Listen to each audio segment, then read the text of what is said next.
You said earlier how when you went to an airport, you felt a little uncomfortable. It was the worst part of traveling. And so the issue of profiling came to mind.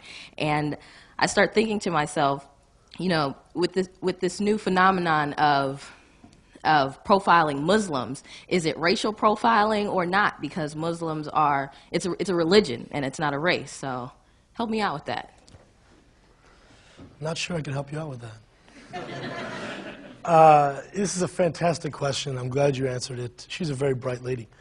The reality is, she's absolutely right. She hit the nail on the head. This idea of Muslims in America as a category is a very problematic, kind of undifferentiated category at the moment.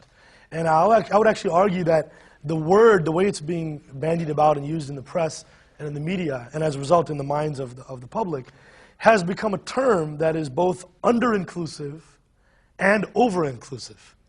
I'll tell you what I mean by that. So you have this stereotypical image that is constantly put out at you. What is a Muslim? What does a Muslim look like? And so people begin to associate, you know, certain images and certain types of looks with what it means to be a Muslim. And as a result, it becomes under-inclusive because you don't think of Indonesians, for example, as fitting that stereotype, although Indonesia is the most populous Muslim country, or it was until recently, right? Pakistan, I think, still is. So Pakistan is right on your heels. So better be careful. Bangladesh, these enormously populated Muslim countries, and people don't seem to associate those people with Muslim. So it's under-inclusive in that sense. Black American Muslims comprise over 25% of the American Muslim community.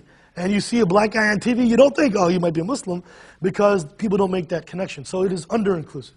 It is simultaneously over-inclusive, because a lot of Americans would see my Sikh brother over here with the turban, and they think that he looks like a Muslim.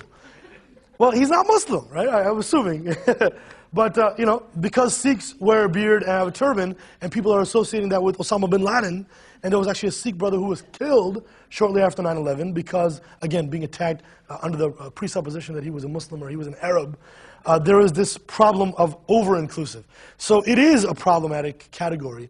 And right now, when we say profiling of Muslims, I'm not quite sure what that means. I suppose it means anybody that a white person would mistake to be a Muslim is what we mean when we say Muslims are being profiled. I do agree that it is a problem.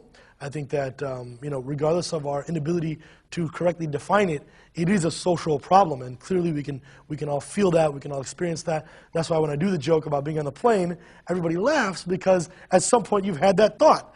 If you fly a lot, and the funny thing is, even I had that thought. I'll get on a plane, and I'll see a dude, I'll be like, that guy looks shady. So, and then he starts